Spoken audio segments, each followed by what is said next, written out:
Just a quick note for you guys watching as I'm editing this video.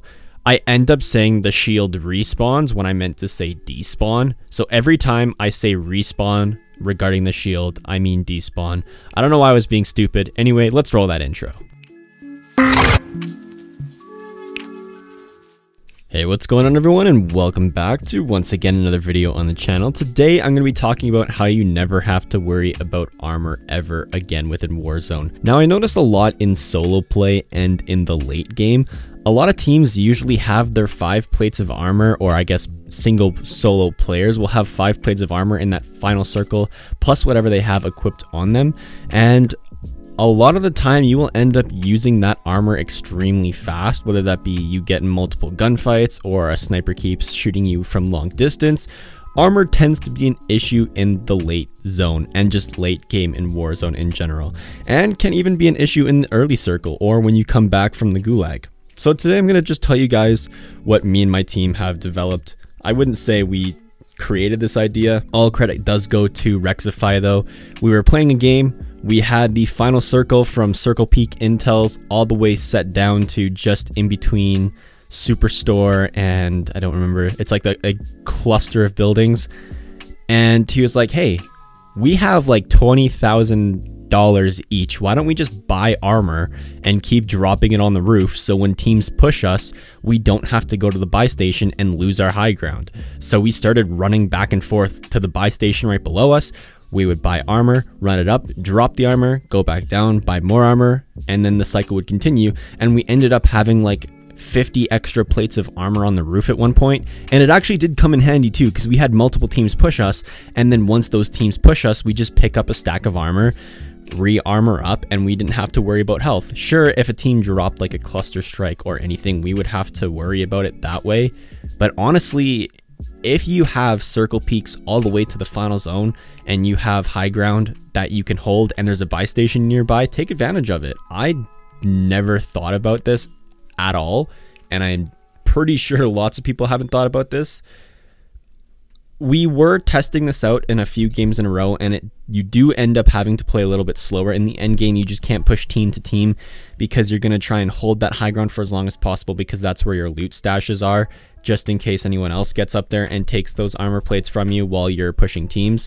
This will force you to play slower. However, if you're fine with that, it can pretty much guarantee you wins in some, if not most situations.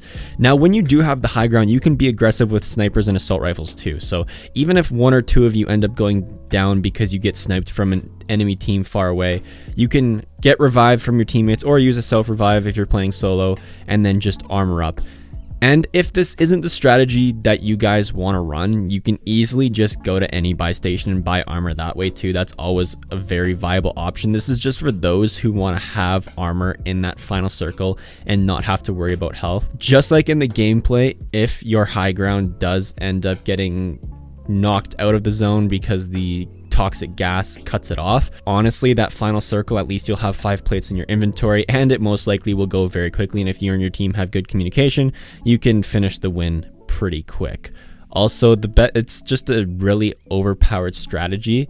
I know a lot of people tend to struggle with armor, but you can do this anywhere too. If you have a building on the ground floor that only has 1 entrance and you only need to worry about that 1 entrance to the building, you can technically armor up in there as well. Just drop your armor stacks and you're good to go.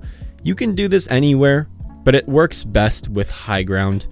Reason being, enemies will have a hard time pushing high ground because you'll have the advantage all the time on them.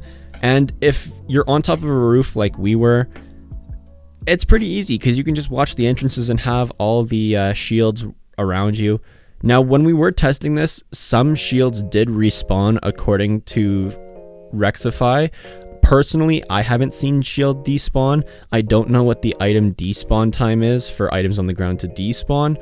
However, if you keep switching shields, so if you drop your stack and pick up a new stack and you just kind of go through all the stacks on the ground with picking them up and dropping, it might reset the timer. I don't have actual like statistic facts on this, but I've never seen armor respawn, and by the time we get this set up, we're so late in the game that it doesn't despawn because of time. However, Rex said some piles did despawn, so a good way to counteract that is to just drop your armor that you have in your inventory and pick up armor on the ground, drop the armor that you just picked up, and then cycle through every piece of armor on the ground. That way it will reset the timer. Once again, I don't know if that's a statistically valid way to do this strategy to keep the armor from despawning. However, it doesn't hurt to try if you have a minute in between teams pushing you or you sniping at teams. It's honestly a strategy that has helped us win a few games when we were just kind of casually playing. We weren't really going for high kill games, even though we ended up getting like 7 kills in a game or something along those lines each. At least I got 7 kills in a game, so it's like a medium kill game for me. It's not like a 20 kill game, but it's not like a 2 kill game either. So I hope you guys did enjoy the strategy. Test it out, and if you do try it out, let me know how it worked in the comments down below or in my Discord, which is linked in the description below.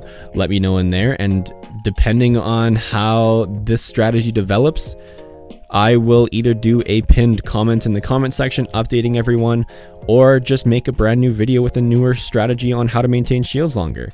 Anyway guys, I hope you guys did enjoy. If you did like the video, leave a like. If you disliked it, leave a dislike. Subscribe if you guys want to see more videos in the future. Check the social media links as well as the music I used in the video in the description below. I'm about to head out, and if there is one, I will see you in the next one. Peace.